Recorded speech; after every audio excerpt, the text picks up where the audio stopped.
Taghi, Yeah.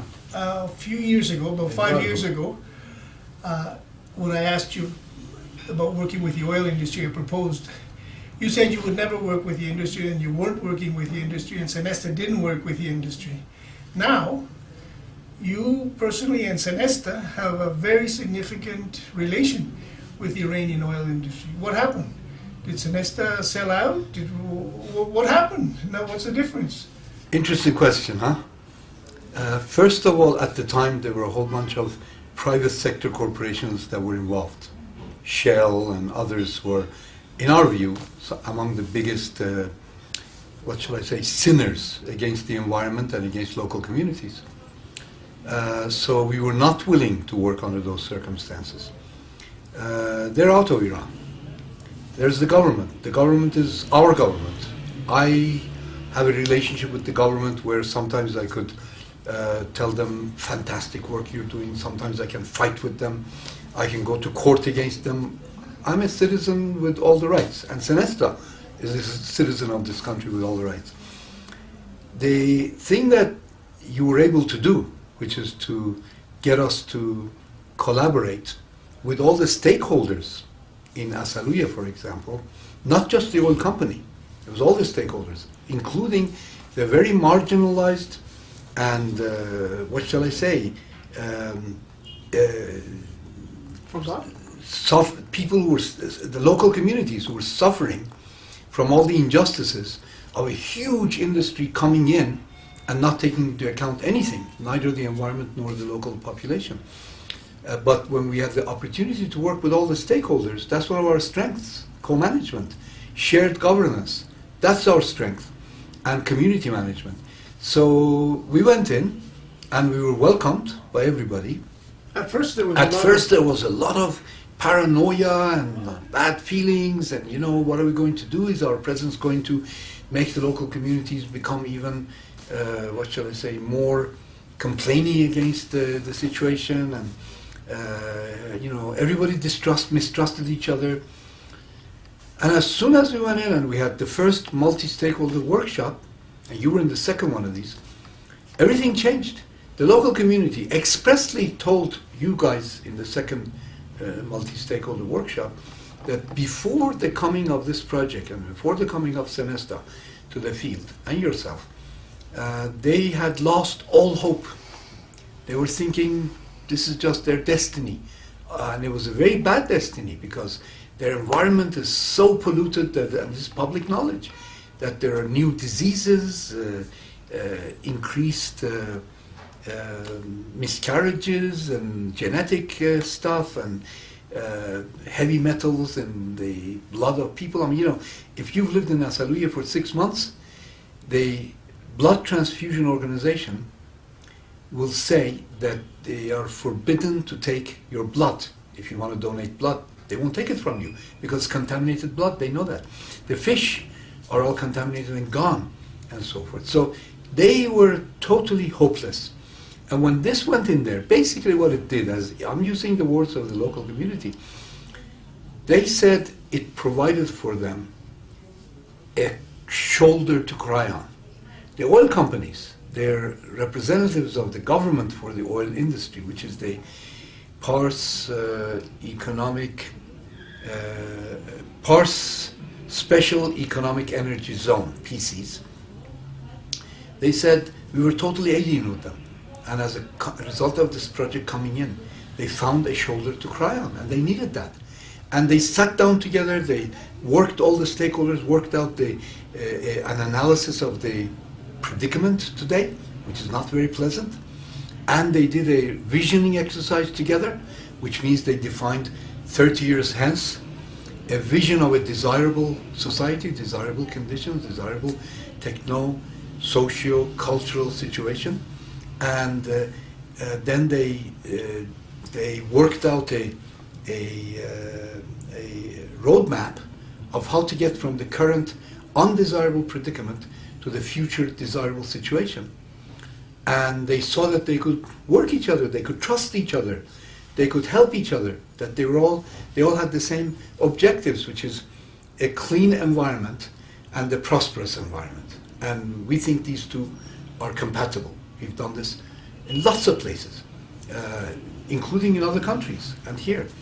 And so now we're absolutely proud of what has been able to be accomplished. And this was, in fact, with the help of the collaboration between the Living Earth Foundation, the CENESTA, the University of Tehran at the beginning, the oil industries, the Institute of IIES, the Institute of International Energy Studies.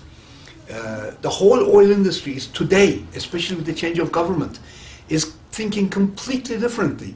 They're thinking that the priorities of the local communities, the priorities of environment are supreme, and they must somehow fit themselves against it, even though they have goals for increasing production and for rationalizing this production system. For example, everybody knows that the flares, the gas flares from associated gas production from petrochemicals and all this, which is burning right now, hundreds of them, and they're producing very vile stuff that's coming into the environment. There are days when you cannot stay in the environment, whether you're a oil industry personnel or local community or a contractor, whoever you are, you can't live there. So they've all come up with this idea that we need a sane and safe and clean environment, and we need to develop these industries for future generations. In the final national workshops, people were talking about how we must expand and extend the results of this work that was done to other places of oil and gas, and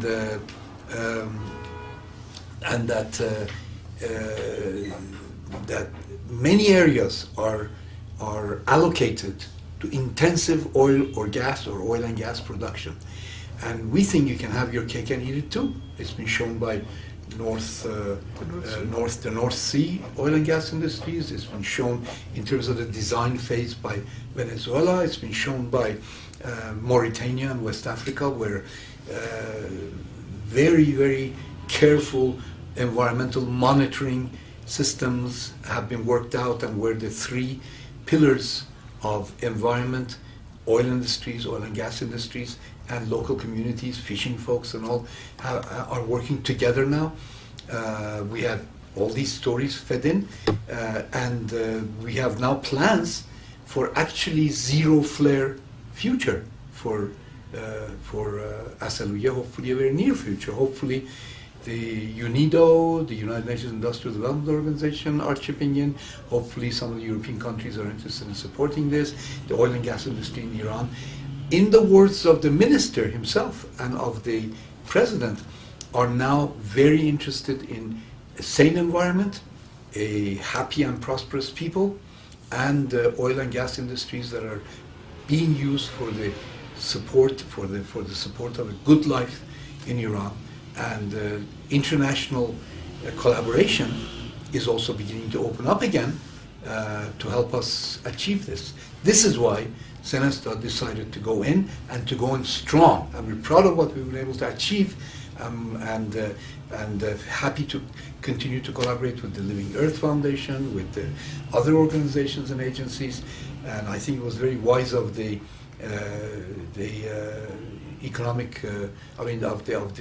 European Commission to come in under all these difficult circumstances to help us, because we never had any problem locally carrying these out. Everybody was happy and grateful. Taghi, the new Minister of Oil, who was the same Minister of Oil under President Hatami, has said that he's going to invite the companies back, and he's specifically mentioned Shell, Repsol, Total, the companies that were here before. And he says that it's going to happen soon because he thinks the relations with the West are improving. Under those conditions, if the companies come back in, the international companies come back in, would you be willing to continue your work that you're doing now with the industry in the presence of the new companies, the international companies coming back into Iran? Edgardo, it's a very interesting question. I'm afraid my answer is going to be yes. Yes, but this is a new country with new circumstances. And a new CENESTA. and the new CENESTA. And we worked out already the wherewithal of multi-stakeholder collaboration. In a multi-stakeholder collaboration situation in which the local communities are very much a part, because the local community is now organized and very much welcomed this organization by everybody up to the ministerial level, okay? And where the government is not just rush, let's get this out because the Qataris are taking out on the other side.